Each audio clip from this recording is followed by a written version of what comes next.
Bueno, entonces ahora vamos a continuar con nuestro bloque de cardiología con el doctor Juan David Rojas, quien nos va a hablar de su charla nombrada Detectives en Cardiología, Historias de Infartos Invisibles. El doctor Juan David Rojas es médico de la Universidad Surcolombiana, especialista en medicina interna de la Universidad Nacional de Colombia, especialista en cardiología clínica de la Universidad del Bosque, con certificación en estudios avanzados en falla cardíaca de la Universidad Pontificia Bolivariana y la clínica CardioVit.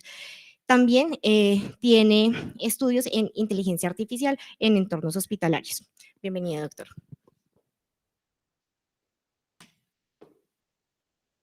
Buenos días, muchas gracias a todos por la invitación, por la oportunidad de participar de este magno evento. Siempre es un honor poder volver a la casa, a la Universidad de los Colombianos, la Universidad de Todos, la Nacional de Colombia.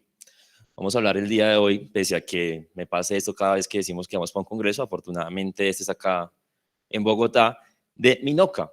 Y recuerden que es el 5 al 10% de los infartos agudos de miocardio, y la definición de Minoca son aquellos infartos que no tienen lesiones en la angiografía, tiene una relación 3:1 mujer-hombre, y el 30% su presentación electrocardiográfica es un infarto con elevación del ST. Son múltiples causas, no es un único diagnóstico. En medicina interna nos encantan los diagnósticos sindromáticos, así que aquí comenzamos con el enfoque diagnóstico, más allá de la angiografía, que requiere, por supuesto, un diagnóstico integral, con el objetivo de evitar errores terapéuticos, mejorar el pronóstico de los pacientes, y por ende les traigo aquí un par de casos clínicos que ilustrarán la diversidad y los retos clínicos de escenario. Recuerden la definición de infarto. Aquí comenzamos mal porque nosotros tratamos pacientes y no exámenes, pero la definición universal comienza con exámenes. Troponina positiva, una de dos, mayor al punto de corte, y uno de los siguientes 5. Síntomas de isquemia, ya lo mencionó el doctor Cristian ampliamente, cambios electrocardiográficos nuevos o previos, como desarrollo de ondas Q patológicas, alteraciones en la viabilidad o en la motilidad cardíaca, por ejemplo, son de contractilidad, y por supuesto la arteriografía coronaria. Aquí está la diferencia, es que en Minoca no hay evidencia de lesiones mayores al 50% en la arteriografía, pero todo lo demás en teoría está presente. Si todos los caminos conducen a Roma, parece que todos nuestros pacientes van a llegar a algún momento a la arteriografía coronaria por sus factores de riesgo, como es cigarrillo, envejecimiento poblacional, diabetes, hipertensión, van a terminar en algún momento de su vida con una arteriografía coronaria. Lastimosamente, la mayoría con coronarias sin lesiones, a pesar de que siempre estamos buscando la placa aterosclerótica, que es lo que nos han enseñado desde el pregrado. Sin embargo, ¿qué pasa en Colombia? Miren este estudio del Hospital Militar, la casa del doctor aquí, Fernando. Pacientes que asisten a urgencias y que tienen diagnóstico por un cardiólogo de infarto sin elevación, o síndrome coronario agudo sin elevación del ST. Miren esto, el 50%, 51% no tenía enfermedad coronaria aterosclerótica significativa. O sea que ese 15% de Minoca a nivel internacional, aquí en Colombia puede ser el 50%, el hemodinamista factura un montón y los pacientes se quedan sin diagnóstico. Y miren lo más importante que mencionaba Cristian con respecto a los síntomas. Tenían más angina los que no tenían enfermedad coronaria que los que sí tenían enfermedad coronaria. O sea que tampoco los síntomas ni los factores de riesgo nos orientan mucho hacia el diagnóstico. Miren eso tan importante. Los de la UCI, los pacientes de la UCI, aquí no veo ningún intensivista conocido, pero si lo hay, todo es troponina, y entonces le tomé la noche, el de la mañana pues hay que tomarle curva porque ya la noche le tomaron. Y entonces, ¿qué hacemos con los pacientes que tienen troponinemias? Que es definido como troponinas positivas hasta 4 veces el valor superior de lo normal. Excluimos los que podrían ser infartos, es decir, los que tienen dolor torácico, los que tienen enfermedad coronaria, cambios eléctricos o isquemia. Y miren este valor tan abrumante. 11.4% de todos sus pacientes tenían solamente enfermedad coronaria. Es decir, que si tiene diagnóstico clínico de síndrome coronario agudo sin elevación, la mitad va a tener enfermedad coronaria. Y si no lo tiene, solamente 1 de cada 10. Y el hemodinamista facturando. Y miren, también la principal causa acá fue la falla cardíaca con FEBI reducida. Entonces, por favor, todos los que tienen celulares, si no les da, háganse más adelante, que aquí hay espacio para que escaneen el QR. También creo que hay más de 50 personas conectadas para que me ayuden con esta pregunta. ¿Clasifican ustedes correctamente a sus pacientes después de encontrar la angiografía coronaria sin lesiones? Sí, siempre, depende de lo que diga el hemodinamista, nunca reviso la angiografía. Para todo el mundo resonancia, porque ya está disponible y también los radiólogos deben facturar, o realmente, y lo más sincero, es que no sabemos. Vamos a ver qué respondieron ustedes. La realidad clínica es que depende mucho de la institución donde solo 3 personas respondieron. Ah, ya, gracias. Entonces, mira, el 50% 45% considera que depende de lo que diga el hemodinamista y 42% son más honestos y realmente no saben. Y esa es la idea de la presentación, que repasemos el escenario y que cuando finalicemos tengan un abordaje más claro. Entonces, importante, lo primero, descartar imitadores de Minoca. ¿Cuáles son esos los más frecuentes? Estos tres: miocarditis, Takotsubo, o como lo mostré en el estudio de JAMA, falla cardíaca descompensada. Esos no son Minoca, son imitadores de Minoca. No hay isquemia, no hay enfermedad coronaria. Y los realmente que son Minoca son estos 5, que tengo casos para cada uno de ellos. El primero es la disrupción de la placa. Miren esto, ustedes no revisan la geografía con el hemodinamista, por el afán, por lo que sea. El 38% diagnosticados inicialmente como Minoca realmente son placas rotas que no se han visto en la angiografía coronaria. Vasoespasmo un 20%, 10% tromboembolismo, y las otras dos causas con menos frecuencia, dado que no investigamos exhaustivamente estos pacientes para disección coronaria o para disfunción microvascular. Entonces, tengo 4 casos clínicos. Por temas del tiempo, por supuesto, vamos a revisar solamente 2. La charla está planeada para 17 minutos. Ustedes me van a decir entonces cuál de los 2 quieren. Ustedes escogen, ustedes tienen la decisión, así como cuando ven los pacientes. Primer caso, la luz reflejada se da en el diagnóstico. Segundo caso, dependerá de qué tantos despechados haya en la sala. CrossFit coronario, puro músculo, cero flujo, a los que no han llegado porque están corriendo. Tercero, cuando las formas ocultan la verdad. Y cuarto, CSI miocardio, tatuaje sin rastro. Ustedes miran con qué casos hicimos. Son solamente 2 de los 4 para que participen todos y también los que están en la sala virtual. Vamos a ver ustedes qué escogieron. Son todos muy interesantes. Esperemos que esto cargue un poco. Efectivamente, siempre sí, gana CrossFit. La probabilidad pretesa igual era alta. Y el segundo punto, 37% de los casos cuando las formas ocultan la verdad. ¿Me gustan esos 2? Vamos entonces a aquí me de 30 personas, no están votando todos. No se demoran nada escaneando el QR. Entonces, el primero es el CrossFit coronario, puro músculo, cero flujo. Y tenemos un paciente, entonces, masculino de 67 años, ingresa por un cuadro de 40 minutos de evolución, dolor torácico retroesternal, etc. Antecedentes de importancia: radioterapia pronunciada de laringe. Es el electro del ingreso. Digamos que aquí también hay estudiantes en formación, pues tienen un supradesnivel, casi que lo ve el portero, de B1, B5, B6, D1 y ABL. Él es el que le toma el electro, de hecho, y lo pasa a reanimación. Está un poquito hipertenso, pero los demás signos vitales están bien, 175, 98. Y entonces acá les pregunto, ahora está de moda ser influencer. En la industria moderna no pueden fallar, por favor, escojan apropiadamente qué le harían a este paciente. Por temas de tiempo no vamos a interactuar tanto en el segundo caso, pero por favor interactúen en este. Entonces ustedes dicen, no, tengo espíritu de fellow de hemodinamia, son las 2 de la mañana, voy a ponerle nitroglicerina y espero si baja el ST porque está hipertenso, le hago PCI primaria, trombolisis, o lo antiagrego, lo anticoagulo y le pongo estatina. Vamos a ver ustedes qué respondieron acá y también la gente que está a nivel virtual. Cada vez responden menos, con mayor razón el segundo caso lo hacemos no interactivo. 72% hace PCI primaria, muy bien. 17% lo tromboliza, también depende del centro en el que estén. Y 10% hace una conducta inadecuada. Me alegra que ninguno haya colocado nitroglicerina, que era lo importante en este caso. Entonces vamos a ver la respuesta o la evolución del caso clínico del paciente. Estamos en un centro que tiene PCI primaria, lo llevamos a PCI primaria. Esta es la arteriografía coronaria. Lo que ustedes ven aquí es un sistema izquierdo. Aquí está el tronco de la coronaria, si miran a mi izquierda, el tronco de la coronaria, la descendente anterior, es esta larga que va al ápice y da la vuelta, una tipo 3, y está acá la circunfleja. ¿Qué llama la atención? Que primero es más delgada la descendente anterior que la circunfleja, y segundo, acá si ustedes me creen, en sístole, el diámetro es menor que en diástole, aquí se acorta un poco, aquí otra vez se ensancha.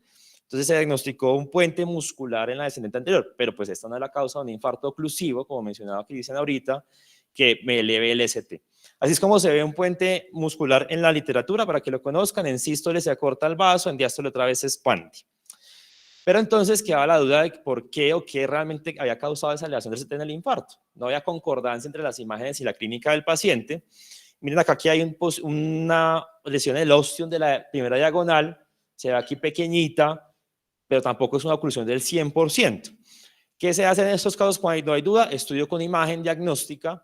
Se hizo un IBUS, una ecografía o ultrasonografía intracoronaria o endovascular, y lo que ustedes ven acá es que el catéter de IBUS fue suficiente estímulo para producir un vasoespasmo severo de la arteria descendente anterior. Hay un cierre completo del vaso proximal sobre el puente intramiocárdico.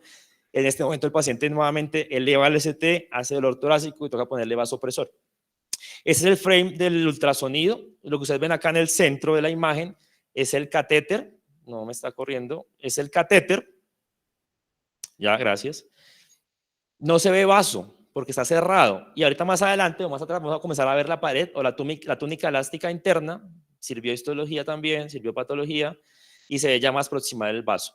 No tenía ningún tipo de lesión aterosclerótica, era solamente que el vaso estaba cerrado o en vasoespasmo severo.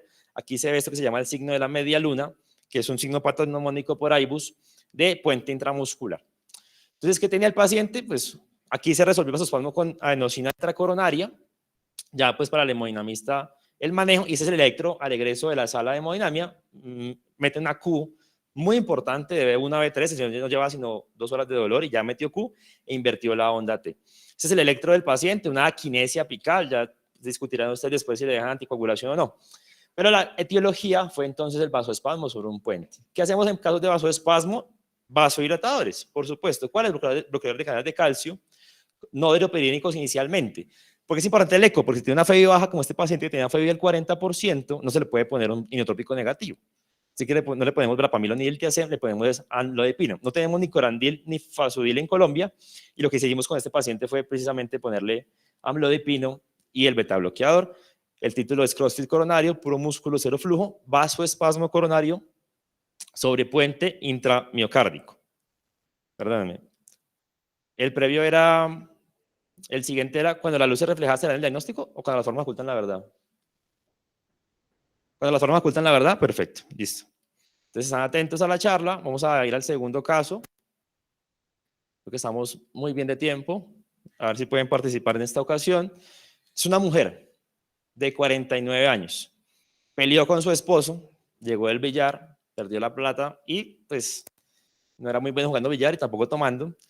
10 de la noche aproximadamente, dolor rendición mandibular 7 sobre 10 y no tenía ningún otro tipo de síntomas. La paciente no tenía ningún antecedente, 49 años, mujer. Es el electro de la ambulancia, pero es así todo feito, pero es muy ilustrativo, porque miren ustedes, aparte de estar un poquito taquicárdica, quiero que revisen D1 y ABL, ¿sí? Y lo mencionaba ahorita el doctor Cristian.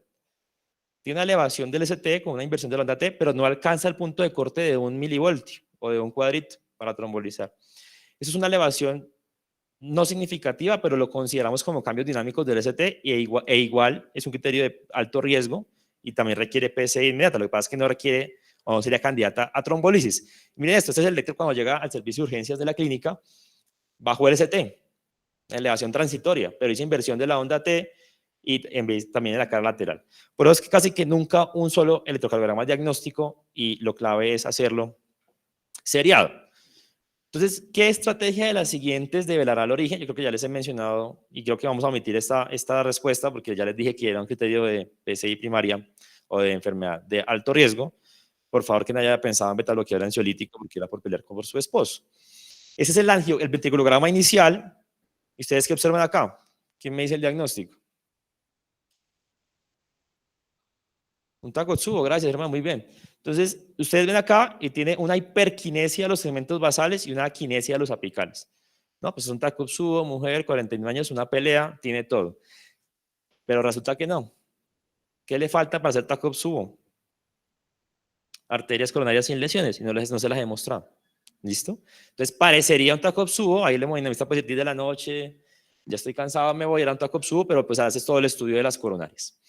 Eso es muy importante, nuevamente este es el territorio de la arteria coronaria izquierda, el tronco, la circunfleja aquí de primero y hacia acá la descendente anterior. Algo muy interesante, y es que esto ya es como para, no sé, de pronto Fernando, aquí se ve algo que se llama como la nube sobre la descendente anterior, y aunque no se ven lesiones obstructivas, aquí hay como un retraso en el contraste que puede pasarse por alto a un ojo no experto. El hemodinamista, pues, profe es experto, dijo, no, algo que no me gusta, tuvo una elevación transitoria, midemos ese vaso con ultrasonografía intracoronaria, Aquí se ve mucho mejor el vaso, miren ustedes, lámina interna es esto que ven acá es el reflejo acústico del catéter, realmente esta es la túnica elástica interna, aquí la ven ustedes aquí afuera, y cuando va de distal a proximal sobre la descendente anterior, muy importante, aparece esta lesión acá calcificada, una lesión nodular llena de calcio, erosionada. Recuerden que el 38% de los casos de Minoca realmente son lesiones inadvertidas por angiografía o por capacidad del hemodinamista o por sensibilidad propia del estudio.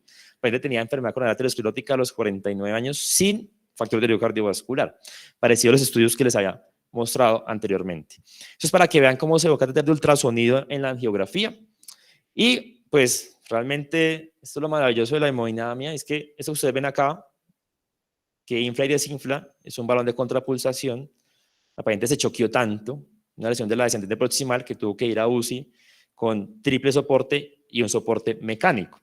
Se hizo una técnica que ya se llama kissing balón, porque se besan los dos balones allí y se pone un stent del tronco, desde el tronco dirigido a la descendente anterior. Es importante que lo sepan porque es una PCI de alto riesgo, entonces no le van a dar clopidogrel a la salida, ¿no?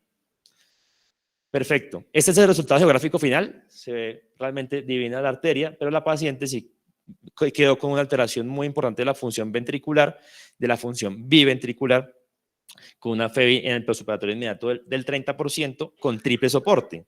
Ya sin soporte quedó en 25%. Y miren los cambios que no eran para trombolizar porque era una elevación transitoria.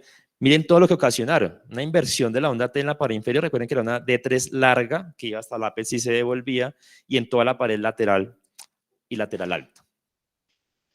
La paciente se fue para su casa con el manejo médico óptimo, pero pues realmente en falla cardíaca. Entonces, cuando las formas ocultan la verdad, no era un Takotsubo, era una disrupción de un nódulo calcificado, una placa calcificada diagnosticada por IVUS. Y ese es el electro al egreso. Mejoró un poco realmente con respecto al egreso de la sala de hemodinamia al egreso hospitalario. Bueno, vamos a ir entonces al epílogo, dado los temas del tiempo que hemos mencionado. Los otros casos eran un embolismo coronario, sobre todo, se me olvidó el otro. Bueno, entonces lo más importante en Minoca es descartar causas que eleven troponinas, porque recuerden que el algoritmo diagnóstico o el diagnóstico de infarto con agudo de miocardio tipo 1 comienza con las troponinas. ¿Qué me eleva la troponina que sea más probable de un infarto? Eso ya lo habló exhaustivamente el doctor Cristian. La segunda cosa, por ejemplo, cuando estamos en UCI, cateterismo, todo el mundo, no, pues hagamos el eco, llenemos de razones, cambió la contractilidad, redujo la FEBE, tiene otra alteración que me explique esto. Y si definitivamente no, pues llevar la angiografía coronaria, revisar siempre la angiografía coronaria, al otro era una disección coronaria. Y las causas, pues mire, infarto que no se ha visto como la erupción de la placa o la disección de la enfermedad coronaria. Si tienen enfermedad coronaria no obstructiva y ya revisaron ustedes, se sentaron a revisar con el hemodinamista la angiografía, pues tienen tres opciones. Esta opción, que es la evaluación de la función coronaria, por eso a nadie le gusta exponer Minoca, porque eso es muy lindo del papel, pero no existe en Colombia. Y solo lo hacen en algunos centros a nivel de investigación. Entonces, por favor, no pidan esto, cateterismo con acetilcolina para vasoespasmo. No lo hacemos, no se hace, no hay. Cateterismo con adenosina, menos. ¿Listo? No hay la tecnología y ni siquiera existe CUPS. Entonces, pues un hemodinamista no va a facturar un cateterismo con todo eso que se demora una hora más. ¿Qué opciones tenemos? Resonancia o imagen intracoronaria. Si ustedes hacen resonancia cardíaca e imagen intracoronaria, tienen el diagnóstico en el 80% de los casos. Va a quedar un 20% sin diagnóstico. Pero el 80% de los casos va a tener diagnóstico, se hacen OCT o resonancia según los estudios, ese estudio que les coloco acá de Circulation. ¿Qué hicimos nosotros? Pues OCT o IVUS, que es lo que hay disponible en la institución. Uno de los casos tenía irrupción de la placa y se manejó como tal, como una irrupción de la placa. La otra opción, ¿cuál es? Resonancia magnética cardíaca. Ya hay unos nuevos statements para diagnosticar otras causas como miocarditis, pericarditis, TACOP por resonancia, falla cardíaca o incluso eventos isquémicos agudos. Necesitamos solamente 200 gramos de tejido para que se vea la resonancia. 200 gramos de tejido infartado para que podamos ver el realce tardío en la resonancia. Y es importante aquí una cuña hacerlo intrahospitalario, porque si ustedes lo hacen a los 3 meses, la resonancia, pueden perder un 50% de diagnósticos de Minoca por la sensibilidad también del examen. Y bueno, lo que hacíamos en los test funcionales, que es muy lindo en el papel, pero no se hace en la práctica, vasoespasmo, disfunción microvascular, y si definitivamente después de eso todo es negativo, trátelo como Minoca, que es lo común para todos. Estatinas, no se le niega a nadie, IECA, ASA en algunos casos, no sabemos si betabloqueador o varados. La rehabilitación como un pilar fundamental, miren esto, sobre todo mujeres, que es más frecuente en este escenario. La mortalidad es menor que el infarto oclusivo, porque es del 12%, aquí del 3 a 5%, pero 1 de cada 4 va a volver al año por persistencia del dolor torácico. Mensajes para el hospital, no para la casa, uno va a descansar a la casa. Tratamos pacientes, no exámenes, primera cosa. Esto es muy importante, este es el mensaje más clave de la charla. Enfermedad coronaria no es sinónimo de aterosclerosis, y ya les demostré por qué. Necesitamos adquirir habilidades con tecnologías de vanguardia que nos permitan diagnosticar y tratar de manera precisa a nuestros pacientes. Un ejemplo de ellos es la imagen intracoronaria, que no se hace ni siquiera en todos los centros aquí en Colombia. Y lo más importante de todo, esto no es de una sola persona, es de un trabajo en equipo, desde el médico familiar, el médico de atención primaria, el internista, el cardiólogo, el hemodinamista, para tener los mejores resultados con intervenciones seguras. Muchas gracias.